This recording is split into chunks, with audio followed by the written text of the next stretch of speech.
Nzambalola yo, yo. Nzambalola, Wafoko tata. Nzambalola yo.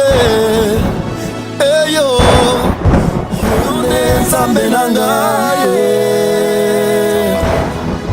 Wamule yo. Oui, chers bien-aimés dans le Seigneur, c'est moi votre humble serviteur, prophète Norlin Lumière Kenda Kinzundo. J'étais dans des prières, voyant tout ce qui se passe aujourd'hui dans nos églises, dans le monde entier. J'étais en train de me poser tant de questions sur le pourquoi il y a tant de troubles dans nos églises. Rien ne marche, trop d'incompréhension, trop de querelles, trop de disputes. Je suis entré en prière et le Seigneur m'a donné un sujet très important qu'il m'a demandé de partager avec vous partout dans le monde. Je suis ici en RDC, précisément à Kinshasa. Le thème que nous allons développer s'intitule « Qui est qui ?» C'est-à-dire à travers ce thème, nous allons développer le pourquoi de tout ce qui se passe dans ce monde. L'identité de chacun de nous. Est-ce que ce que tu es en train de faire, c'est ça réellement ton appel? Est-ce que c'est ça seulement réellement la volonté de Dieu? Ou bien c'est toi qui t'es imposé dans ces services? Ou bien ce sont des gens qui t'ont imposé ces services? Et peut-être si cela est ainsi, que c'est la volonté des hommes, voilà pourquoi tu vas te retrouver dans beaucoup de situations qui ne sont pas normales. Dans ce thème qui est qui, nous allons réfléchir ensemble sur l'appel de chacun, peut-être dans le monde chrétien, dans le monde politique, dans le monde musical, dans n'importe quel monde que Dieu t'a appelé ou bien tu es en train d'œuvrer, tu dois te poser cette question, si réellement ce que tu fais, c'est cela ton appel et cela est réellement la volonté de Dieu. Avant d'entrer en profondeur, parce que nous avons tant de personnes qui s'appellent aujourd'hui prophètes, apôtres, docteurs, enfants de Dieu, mais qui ne savent même pas la signification de cela. Mais nous allons commencer par un petit sous-thème qui est la génération d'Élihu. Tous les grands lecteurs de la parole de Dieu savent bien que Élihu était le jeune serviteur qui était à côté de Job. Pendant que Job était dans sa douleur, en train de se tordre de souffrance, il avait besoin de quelques soutiens des hommes. Mais malheureusement, il y a eu ses amis, les compagnons de Job, les amis de Job qui étaient venus à ses côtés pour le consoler. Mais ceux qui étaient prétendus venus pour le consoler s'étaient retrouvés en train de le condamner. Alors, il y a eu un jeune qui s'appelait Élihu, qui était aussi venu à ses côtés et qui a commencé à donner des solutions aux problèmes qui tourmentaient notre bien-aimé Job. Voilà pourquoi nous allons parler de la génération d'Élihu. Le monde a des problèmes sérieux. Le monde a des tourments. Nous avons d'un camp la génération de Job, d'un autre camp la génération des amis de Job et enfin la génération d'Élihu. Nous ne pouvons pas parler d'Élihu sans parler de Job, parce que Job, c'est l'acteur principal qui a fait que Élihu soit connu et les trois amis de Job aussi soient connus. Job était un serviteur de Dieu spécial. Dans sa génération, il était un personnage qui craignait le Seigneur. Il marchait dans l'intégrité et il ne se détournait pas de la voie du Seigneur. Dieu l'avait réellement béni et il était fort riche. Même Satan avait peur, il ne parvenait même pas à toucher à ses richesses. Tous les amis l'enviaient, le monde entier enviait notre bien-aimé Job. Mais un certain jour, il a été frappé par des problèmes sérieux, frappé par la maladie, frappé par la pauvreté. Tout était parti. Les enfants, tous décédés. Les serviteurs l'ont abandonné. Les entreprises à terre. C'est-à-dire, s'il était un ministre de Dieu, tout son ministère était totalement à terre. Alors Job, à cause de la maladie et de la souffrance, il a ôté ses vêtements, il s'est mis dehors en train de se lamenter, en train de pleurer, en train de se troubler. Mais pendant ce moment de tourment, il y a eu sa femme qui ne parvenait pas à supporter les souffrances de Job, mais qui a commencé à pousser Job à abandonner la voie du Seigneur afin qu'il puisse mourir. Voilà, nous voulons un peu réfléchir sur la vie de Job, le ministère de Job. Il y a beaucoup de ministres de Dieu qui sont en train de traverser la période de Job. C'est-à-dire, il était une fois célèbre, il était une fois puissant, il était une fois un homme de Dieu redoutable. Quand tout le monde le regardait, il se disait vraiment c'est un oint de l'Éternel. Parce qu'ils étaient bénis, ils avaient des méga-churches, plusieurs membres, matériellement riches et renommés par-ci par-là. Mais à la fin des comptes, ils se sont retrouvés frappés par le diable. Frappés par le diable, c'est-à-dire son ministère se retrouve à terre. Frappé par le diable, c'est-à-dire ses enfants l'ont abandonné. Et parfois, les enfants biologiques sont devenus des délinquants, des voyous plongés dans les immoralités sexuelles. Alors, ça vient maintenant le temps de sa femme, la femme du ministre, qui aimait seulement son pasteur, son mari quand il était encore célèbre. Mais quand il devient maintenant à terre très faible, la femme commence à exposer l'homme de Dieu. Nous le voyons aujourd'hui par-ci par-là où les femmes, les ministres de Dieu exposent leurs maris sur Internet. Elles exposent leurs maris à la télévision. Elles parlent en mal des hommes de Dieu parce qu'ils sont tombés dans la faiblesse. Nous avons maintenant des amis, des ministres de Dieu, des collaborateurs, des collègues qui l'abandonnent et qui trouvent l'occasion favorable de parler en mal de lui parce qu'il se retrouve dans la faiblesse. Ce sont ces gens-là que nous appelons aujourd'hui les amis de Job. Alors, bien-aimés, tant de ministres de Dieu aujourd'hui sont tombés dans ces faiblesses. Parfois, ils sont accusés des occultistes. Parfois, ils sont accusés des égarés. Ils ne savent même plus quoi faire aujourd'hui parce que tout le monde parle en mal d'eux. Et parfois, c'est un petit signe parce qu'on parle d'Illuminati par-ci, par-là. L'homme de Dieu, peut-être pendant la prédication, il a pu seulement soulever ses doigts comme ça. Mais comme il y a des témoignages par-ci, par-là que non, ces signes-là, c'est un signe des Illuminati. Directement, on commence à l'accuser comme Illuminati. Il devient totalement faible, abandonné par tous. Consciemment, il sait qu'il ne connaît pas l'occultisme. Consciemment, il sait qu'il n'a pas abandonné Dieu. Mais à cause des méchants, à cause des gens qui cherchent maintenant à exposer seulement des faiblesses, à cause du diable qui est en train de se battre pour diaboliser les hommes de Dieu, les voilà maintenant abandonnés de tous. Les voilà maintenant qui souffrent. Les voilà maintenant qui est diabolisé par tous. Et la génération des amis de Job sont ces ministres-là.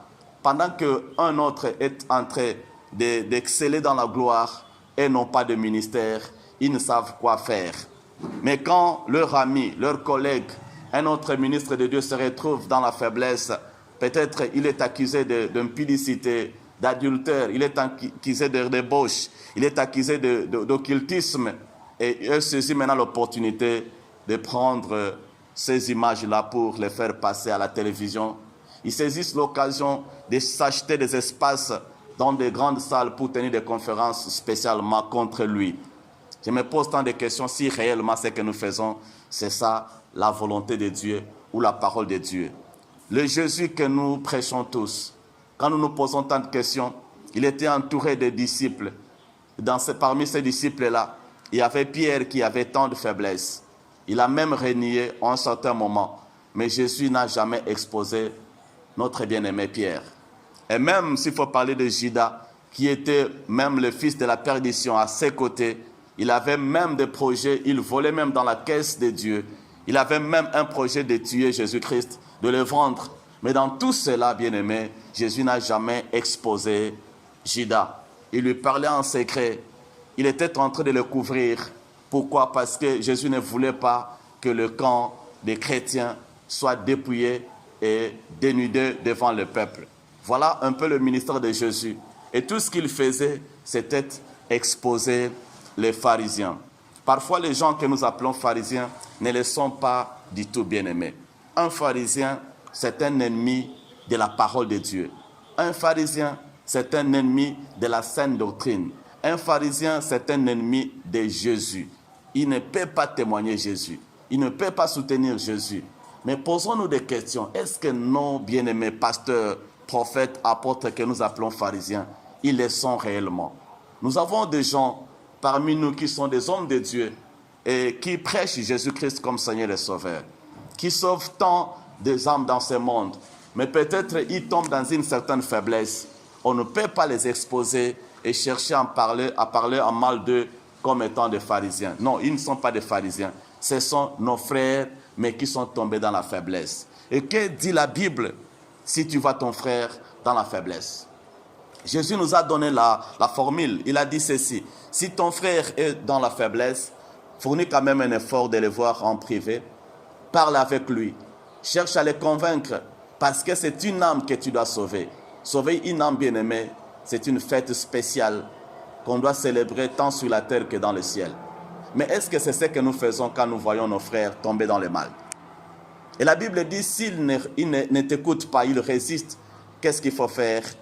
Il faut aller chercher une autre personne, peut-être son père spirituel, peut-être quelqu'un qui connaît les choses de Dieu mieux que toi, et chercher à l'aborder encore, parler avec lui, entrer en profondeur des dialogues, chercher à les convaincre afin que notre bien-aimé puisse revenir sur la bonne voie.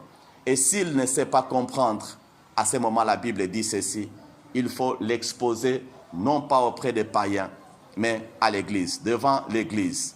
Parler de son mal devant l'église, exposer son mal et le considérer comme un païen. Est-ce que c'est ce que nous faisons aujourd'hui? Est-ce que c'est à la télé qu'il faut juger nos frères? Est-ce que c'est sur Internet qu'il faut parler en mal de nos frères? Parce qu'il est tombé, parce qu'il est en erreur. Il faut nécessairement passer à la télévision pour parler en mal de lui. Bien-aimés, cela n'est pas du tout bon. Réfléchissons comme des enfants de Dieu. Agissons comme des enfants de Dieu. Je pense que ce que nous faisons aujourd'hui, c'est juste un règlement de comptes, mais ce n'est pas la volonté de Dieu. Ce n'est pas la parole de Dieu. Alors, voilà ces gens-là qui font toutes ces choses-là que nous appelons la génération des amis de Job. Mais un Job, c'est une personne qui craint le Seigneur. C'est une personne qui marche dans l'intégrité. C'est une personne qui était réellement ointe par l'Éternel. C'est une personne qui était bénie par Dieu et qui a vécu la gloire de Dieu. Mais à un certain moment, qui s'était retrouvé exposé dans la faiblesse. Et le diable avait saisi l'opportunité de l'exposer. Il a saisi l'opportunité de le diaboliser. Et il se retrouve malheureux toute sa vie. Alors si tu es l'épouse d'une telle personne bien-aimée, je te conseillerais de ne pas l'exposer. Je te conseillerais de ne pas parler en mal de lui. Et je te demanderai de le soutenir pendant ces moments de faiblesse. Si tu es l'enfant d'une telle personne bien-aimée, ne saisis pas l'occasion de détruire son église.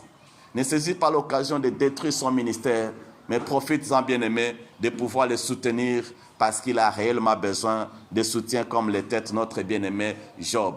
Job, son nom signifie quelqu'un qui est abandonné, quelqu'un qui est détesté, quelqu'un qui est haï par tous. Voilà, il était béni à un certain moment, il était célèbre à un certain moment, mais comme son nom signifiait un haï de tous, un détesté, il a fini par se retrouver détesté par tous.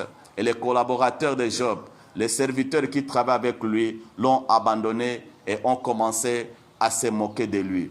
Il y a beaucoup d'hommes de Dieu, peut-être qui ont la volonté de se repentir. On l'avait forcé de signer un pacte quelque part, parfois inconsciemment bien-aimé. Il s'est retrouvé à avoir signé un pacte avec le diable. Et maintenant, il a la volonté de quitter ce monde-là d'occultisme. Mais qu'est-ce que nous faisons? Est-ce que nous autres qui nous appelons saints, nous autres qui nous appelons enfants de Dieu, bons, vrais serviteurs de Dieu, sommes-nous capables de pouvoir aider de telles personnes à quitter ce monde-là pour venir chez le Seigneur Jésus-Christ?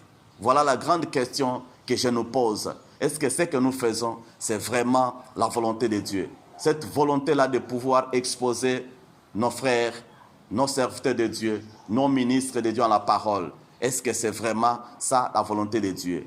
Aidons-nous, chers bien-aimés, travaillons sérieusement. Parce qu'il y a des hommes de Dieu, je le crois bien, qu'ils ont la volonté de quitter le monde là d'occultisme.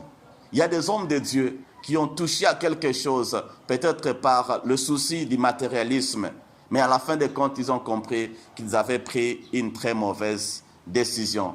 Et maintenant, ils ont la volonté de revenir. De même, ils sont incapables de le faire, mais ils ont besoin de notre aide.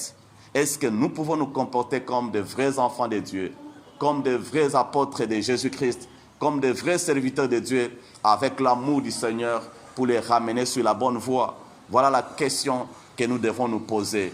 Parce qu'avec cet esprit de vouloir exposer les nôtres, nous sommes en train aussi de leur faire peur.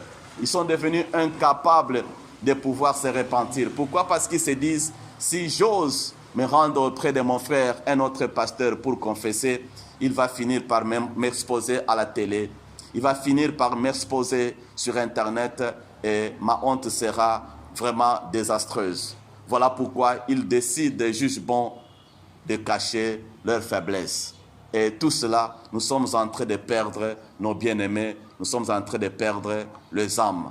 Bien-aimés, je ne crois pas que ce que nous faisons, ce fait de pouvoir exposer nos frères à la télévision et sur Internet est réellement la volonté de Dieu.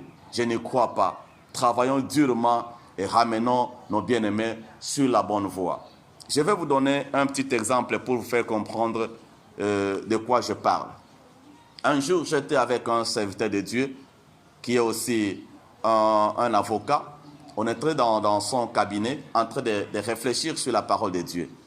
Mais subitement, il a commencé à parler en mal des hommes de Dieu, ceux qui sont déjà célèbres, ceux qui sont grands, mais en réalité qui sont considérés comme étant des occultistes, des égarés. Il a commencé à parler en mal d'eux. Il citait même les noms. Tel n'est plus sur la bonne voie. Il est occultiste, l'autre, ainsi de suite. Il a vraiment parlé pendant longtemps. Et pendant qu'il parlait en mal de ces hommes de Dieu, il y avait à notre côté son travailleur qui était là. Il était en train de nous écouter, un papa qui était là. Après avoir suivi religieusement notre causerie, le papa, qui était catholique, il a dit ceci: je ne savais pas que vos pasteurs-là sont des occultistes. Je ne savais pas que ceux qui se disent grands serviteurs de Dieu sont des occultistes. Et parfois, je laisse mes enfants les suivre à la télévision. Mais désormais, je prends la décision de ne plus les permettre de suivre ces gens-là. Et je ne permettrai jamais à ma fille de se rendre dans une église de réveil parce que les pasteurs de réveil sont des occultistes. Et puis après, il a dit, je souhaiterais que mes enfants puissent prier à l'église catholique au lieu de les envoyer dans les églises de réveil. J'étais réellement touché, blessé. J'ai dit à ces pasteurs-là, tu vois ce que tu as créé maintenant. Tu es en train de raconter des choses contre les hommes de Dieu. Oh, la Bible ne nous a pas permis de parler en mal des hommes de Dieu. La Bible nous permet d'aller les voir et parler avec eux. Peut-être c'est toi qui penses qu'ils sont en erreur, mais devant Dieu, ils ne sont pas en erreur. Bien-aimés, le niveau de la connaissance de la parole de Dieu n'est pas le même. Chacun a un certain niveau de la connaissance. Il faut aller le voir. Peut-être son niveau est tellement élevé par rapport à ton niveau. Et ce que toi tu crois mal aujourd'hui, tu peux à la longue comprendre que ce n'était pas un mal. Alors, s'il pouvait parler de cela entre nous et chercher maintenant à réfléchir, qu'est-ce qu'on peut faire pour aider nos ministres de Dieu? Et si on est incapable de le voir en face, on peut peut-être prier pour eux. Nos prières peuvent changer leur comportement. S'ils ne peuvent pas venir auprès de nous, ils pourront à la longue se rendre auprès des autres hommes de Dieu et se repentir. Moi, je suis réellement convaincu qu'il y a des hommes de Dieu qui sont aujourd'hui égarés et qui doivent revenir sur la bonne voie. Moi, je suis réellement convaincu qu'il y a même de ceux qui ont signé des pactes avec les diables, mais qui sont prêts aussi à se repentir, revenir sur la bonne voie. Mais le problème est qu'ils ont peur. Ils ne savent même pas qu'est-ce qu'il faut faire pour revenir et auprès de qui faut-il se fier. Voilà pourquoi nous sommes en train de détruire les gens dans ce monde. Nous sommes en train de détruire et égarer davantage eux, ceux qui nous suivent à la télévision et ceux qui sont déjà tombés et que nous devons relever. Voilà le pourquoi de mon émission. J'ai besoin d'Eliou partout. Il y a des Eliou en RDC, il y a des Eliou au Cameroun, au Sénégal, partout dans le monde, aux États-Unis, en Europe, en Afrique du Sud. Je suis convaincu qu'il y a des Eliou partout. La génération des Eliou, c'est la génération de ceux qui ne viennent pas là pour condamner. La génération des Eliou, c'est une génération, ce ne sont pas des petits-enfants. Quand la Bible dit qu'il y avait un jeune qui était à côté, peut-être il était petit par rapport à son ministère. Peut-être il était petit par rapport à la taille de son église. Mais la Bible dit, dès le départ, il était là. Il a suivi la conversation entre Job et ses amis. Il a vu tout ce qui s'est passé. Job qui s'était basé sur l'autodéfense. Et de l'autre côté, nous avons ces trois compagnons, ces trois amis. Le bien-aimé s'était retrouvé dans l'équation. Qu'est-ce qu'il faut faire? Est-ce qu'il faut réellement condamner Job? Ou bien il faut condamner ces trois compagnons, ces trois amis? Élihu a compris une chose, que ceux qui se défendent, ceux qui se justifient, ne sont pas aussi dans le vrai. Job a passé tout son temps en train de se justifier, mais sa justification n'a pas changé sa condition. Peut-être aujourd'hui, ô ministre de Dieu, tu es frappé par le diable. Tu es tombé dans la faiblesse. Financièrement, tu es à terre. Numériquement, ton église est totalement à terre. Et tu as beaucoup de faiblesses maintenant. Tu ne sais comment aller de l'avant. Tu commences à reculer. Ton église est totalement à terre. Les serviteurs t'ont déjà abandonné. Et tout le monde t'appelle occultiste. Tout le monde t'appelle délaissé. Tout le monde t'appelle un égaré. Tu ne sais plus qu'est-ce qu'il faut faire et tu ne sais plus à quel sens se vouer. Mais je t'assure, ô bien-aimé, que Dieu est capable de restaurer ta vie. Je t'assure, bien-aimé, que Dieu est capable de restaurer ton ministère. Je t'assure, bien-aimé, que Dieu est capable de restaurer ta finance. Il est capable de restaurer ta gloire. Je te l'assure, bien-aimé. Peut-être tu étais découragé par tout ce qui t'est condamné. Il parlait en mal de toi à la télévision et ça commence à te rendre de plus en plus incrédule. Ce n'est pas ça la volonté de Dieu. Mais moi je te dis, le Dieu Tout-Puissant est capable de restaurer ton ministère. Il est capable de restaurer ta vie financière et ta vie spirituelle afin que tu puisses revenir sur la bonne voie. Et je m'adresse aussi aux amis de Job, ceux qui achètent des espaces à la télévision tout simplement pour condamner les autres et les appellent des égarés. Bien-aimé, pour bien découvrir un égaré ou un occultiste, il faut avoir été dans son domaine. Il faut avoir été occultiste. Est-ce que toi, tu étais déjà parti dans ce monde pour réellement conclure que ce monsieur-là est totalement égaré? Est-ce que tu es conscient, tu es convaincu que ce que tu témoignes, qu'il est occultiste, il l'est réellement? Ou bien c'est juste une erreur de constat et ça t'a poussé à conclure qu'il est dans l'occultisme? Bien-aimés, ne soyons pas pressés dans nos conclusions, mais prenons notre temps à prier en faveur de ce gens-là. Peut-être, oh cher bien-aimé, il est réellement tombé. Mais est-ce que c'est à la télévision qu'il faut régler les comptes de ce monsieur-là? Est-ce que c'est sur Internet qu'il faut l'exposer? Ne voyez-vous pas que la plupart des personnes qu'on expose, ce message-là est en train de rendre de plus en plus incrédules ceux qui nous suivent? Il y avait des chrétiens qui ont quitté même les églises de réveil et qui sont partis à l'église catholique. D'autres sont redevenus des soulards. D'autres ont abandonné le christianisme et sont devenus des païens à cause de ce que nous avions fait, parce que nous sommes en train de salir la réputation de l'église de réveil. Nous sommes en train de travailler ensemble. Donc tous les amis de Job sont les acolytes du diable. Tous ceux qui condamnent les autres, qui parlent en mal d'eux, sont les amis et les collègues, les acolytes du diable, parce qu'ils sont en train de soutenir le ministère de Job. Et le ministère du diable, ils ne soutiennent pas la volonté de Dieu. Job, c'est notre bien-aimé. Job, c'est un ministre de Dieu. Job, c'est un juste, et peut-être il est dans le mal, mais nous pouvons l'aider à revenir sur la bonne voie. Nous devons travailler sérieusement pour restaurer l'Église. L'Église aujourd'hui est en faillite. L'Église est en train de connaître tant de troubles. L'Église a des problèmes sérieux, bien-aimés. Travaillons pour aider l'Église. Travaillons pour relever la chute de l'Église. Travaillons pour restaurer l'Église. Parce que notre appel, ce n'est pas, bien-aimé, de parler en mal des autres. Notre ministère, ce n'est pas d'exposer les faiblesses des autres. Mais notre ministère, c'est de gagner les âmes. Et les âmes que nous devons gagner, il y a aussi des rétrogrades qu'il faut gagner. Mais posons-nous aussi cette question. Est-ce que depuis que tu as commencé à exposer les faiblesses des autres hommes de Dieu, combien des hommes de Dieu que tu avais déjà gagnés? Combien qui sont déjà venus auprès de toi pour se repentir? Ne voyez-vous pas que Parfois, ils deviennent incrédules et ne savent plus comment se repentir parce qu'ils se disent, si j'ose me repentir auprès de lui, il va m'exposer à la télé, il va m'exposer sur Internet. Ne créons pas ce genre de ministère que nous appelons le ministère des amis de Job, qui n'est basé que sur l'exposition des faiblesses des autres, qui n'est basé que sur la condamnation des autres, mais travaillons comme les amis d'Elihu, la génération d'Elihu, ceux qui savent comment convaincre notre bien-aimé Job, ceux qui peuvent pousser Job à se repentir, ceux qui peuvent convaincre Job à revenir sur la bonne voie. Je suis tellement convaincu qu'il y a des Elihu partout dans le monde, ceux qui ont cet appel-là, et Dieu m'a envoyé pour venir parler à ces Elihu. Je suis venu motiver les Elihu. Je suis venu vous dire que, bien-aimés, nous sommes encore capables de changer cette génération.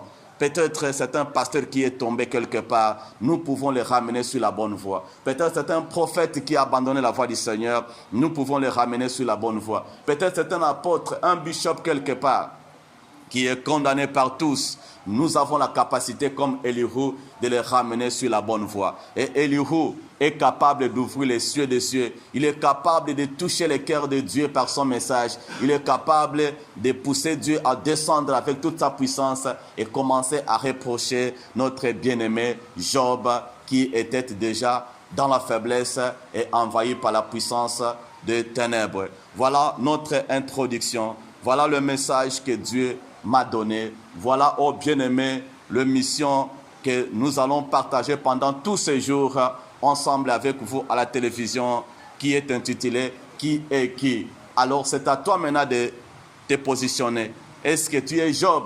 Si tu es Job, bien-aimé, tu dois prendre la décision de chercher quelqu'un de bon. Il existe quelque part, capable de te ramener sur la bonne voie. C'est un Elihu qui a la volonté de te sauver et de te ramener sur la bonne voie. Oh bien-aimés, vous qui êtes les amis de Job, vous qui avez reçu mission de pouvoir condamner les autres, vous qui avez reçu mission de pouvoir salir la réputation des autres, bien-aimés, ce n'est pas une très bonne mission. Je vous demande de revenir sur la bonne voie. Je vous demande de travailler pour l'intérêt de Christ et ne passez pas tout votre temps à exposer les autres parce que nous sommes en train d'affaiblir l'Église. Nous sommes en train de décourager ceux qui ont la volonté de servir Dieu. C'était juste l'introduction par rapport à notre thème qui est qui, et nous allons entrer en profondeur pour expliquer d'autres choses qui vont nous aider à nous découvrir et à travailler ensemble pour l'avancement de notre Église, corps de Christ, surtout notre Église de réveil qui est tellement en faillite, qui passe tout son temps à faire des combats, des guerres et des ping-pong entre nous. Ce n'est pas une bonne chose. Voilà votre serviteur, le prophète Norlin Lumière, Kenda Kinzundo. Si vous avez besoin de délivrance, vous avez besoin de prophéties, ce n'est pas la télé que nous devons le faire. Dieu ne m'a pas encore autorisé de faire ce travail-là à la télé, mais nous le faisons presque chaque jour à l'église. Nous allons vous passer toutes nos coordonnées afin que vous puissiez comprendre et venir nous visiter. Dieu va restaurer beaucoup de gens. Peut-être tu te poses tant de questions, tu es politicien, mais tu ne sais pas qu'est-ce qu'il faut faire. Tu es déjà tombé dans la faiblesse et dans la faillite. Tu ne sais pas comment te relever. Le Seigneur, le Dieu de Elihu, est capable de restaurer ta vie. Peut-être tu es lancé dans les affaires, tu es en train de faire quelque chose quelque part qui ne marche pas et tout le monde t'a abandonné, tout le monde se moque de toi. Je t'appelle à la conscience. Notre Dieu est capable de restaurer ta vie. Je ne suis pas là pour te condamner, mais je te dis que tant que tu es encore vivant, ma Bible dit, un chien vivant vaut mieux qu'un lion mort. Comme tu as encore le souffle de vie, Dieu peut restaurer ta vie. Il peut encore restaurer tes affaires et il peut faire de grandes choses dans ta vie. Au nom du Seigneur Jésus-Christ. Amen. Que le Seigneur vous bénisse. Ok, bien-aimés, notre numéro de téléphone est affiché là en bas de la télévision. Vous allez prendre ce numéro et vous pouvez utiliser ce numéro pour nous appeler afin qu'on puisse répondre et entrer en profondeur de nos explications par rapport au thème et par rapport à vos vies. Au nom du Seigneur Jésus, que Dieu vous bénisse. Zambalola yo, eh yo. Zambalola, eh, eh. Wafako tata. Nzamba lola ye eyo yone nzambe nanga ye wamulwe yo wamulwe yo lesa wamulwe yo eyo yakujalelo Yahweh, Yahweh, Yahweh, Yahweh, yeah, yeah.